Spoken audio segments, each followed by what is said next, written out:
High friends, welcome to Em's Kitchen. तर आज आपण पाहणार आहोत एकदम कुरकुरीत अशी कांद्याची खेकडा भजी। आपण जशी मार्केटमध्ये भजी खातो एकदम तशीच ही तयार होते। एकदम कमी वेळामध्ये ही भजी तयार होते आणि खूपच जास्त टेस्टी लागते। चला तर मग आपण रेसिपीला सुरुवात करूया। इथे मी 4 मोठे कांदे अशा पद्धतीने उभे चिरून एकदम सुट्टे सुट्टे असे करून घेतलेले आहेत। तुम्ही बघू शकता असे आपल्याला हे कांदे करून घ्यायचे आहे। आता याच्यामध्ये आपण कोथिंबीर टाकायची आहे बारीक चिरलेली।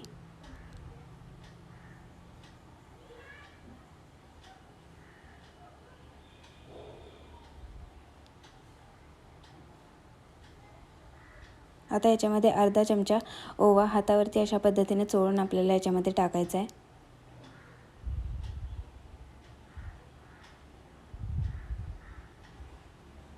ओवा टाकून झालेला आहे।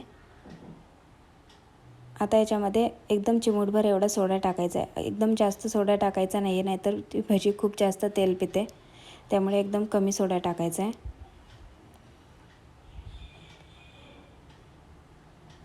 आता आपण याच्यामध्ये चवीप्रमाणे मीठ टाकून घेऊया। थोडंच मीठ टाकायचं आहे आपल्याला आधी, त्याला नंतर खूप जास्त पाणी सुटतं। आता हा आपण कांदा चांगला मिक्स करून घेऊया। सर्व कांद्यामध्ये मीठ मिक्स करून घ्यायचं आहे आपल्याला। आता हा कांदा चांगला मिक्स करून झालेला आहे। आता हा 15 ते 20 मिनिटं असाच ठेवून द्यायचा आहे। आता 15 ते 20 मिनिटं झालेले, आपल्या कांद्याला चांगलं पाणी सुटलेलं आहे। आता याच्यामध्ये 1 वाटी बेसन टाकायचं आहे आपल्याला।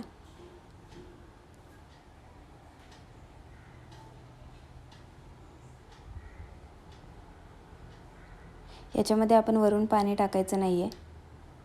कांद्याला जे पाणी सुटतं आहे त्याच्यामध्येच हे बेसन आपल्याला मिक्स करायचं आहे। आता याच्यामध्ये 2 चमचे तांदळाचं पीठ टाकते आहे मी। याच्यामुळे भजी खूप छान असे कुरकुरीत होतात।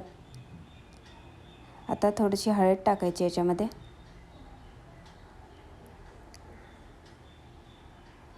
आता याच्यामध्ये 2 ते 3 चमचे लाल तिखट टाकून घ्यायचं आहे। तुम्हाला जेवढं तिखट आवडतं तेवढं टाकायचं आहे। हवं तर तुम्ही याच्यामध्ये हिरवी मिरचीसुद्धा टाकू शकता। आता हे चांगलं मिक्स करून घेऊया आपण। कांद्याला जे पाणी सुटले त्याच्यामध्येच हे बेसन चांगलं मिक्स करून घ्यायचं आहे। तुमच्या कांद्याला जर जास्त पाणी नसेल तर तुम्ही वरून पाणी ॲड करू शकता। अशा पद्धतीने हाताने चांगलं हे मिक्स करून घ्यायचं आहे।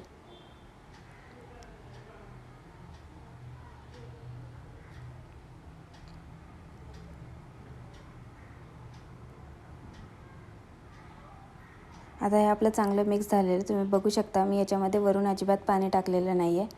असं हे आपल्याला करून घ्यायचं आहे पीठ। आता मी इथे तेल गरम करण्यासाठी ठेवलेलं आहे। तेल चांगलं गरम होऊन द्यायचं आहे। आता त्याच्यामध्ये अशा पद्धतीने हाताने भजी सोडायचे आहेत।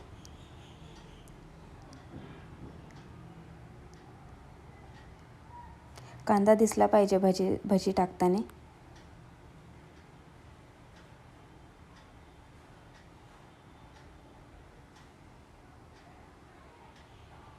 जास्त वेळ लागत नाही आहे भजी तळायला। एकदम चांगला कलर येऊन द्यायचा आहे भजीला।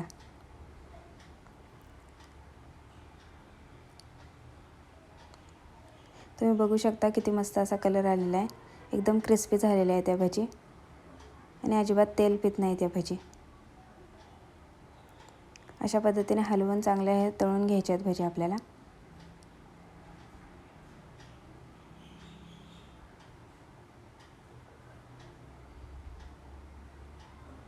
मस्त कलर येऊन द्यायचा आहे। आता आपण हे भजी काढून घेऊया। तुम्ही बघू शकता किती क्रिस्पी झालेले आहेत।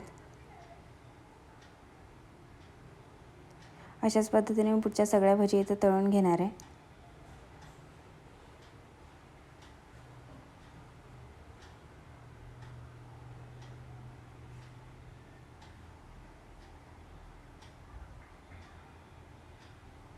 तर माझ्या पुढच्या भजीसुद्धा तळून झालेल्या आहेत।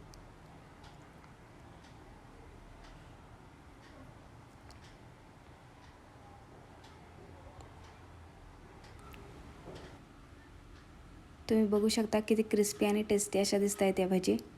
तेव्हा एकदा तरी ही रेसिपी तुम्ही नक्की ट्राय करून बघा आणि जर आवडली तर रेसिपीला लाईक करा आणि माझ्या चॅनलला सबस्क्राईब करायला विसरू नका। Thanks for watching.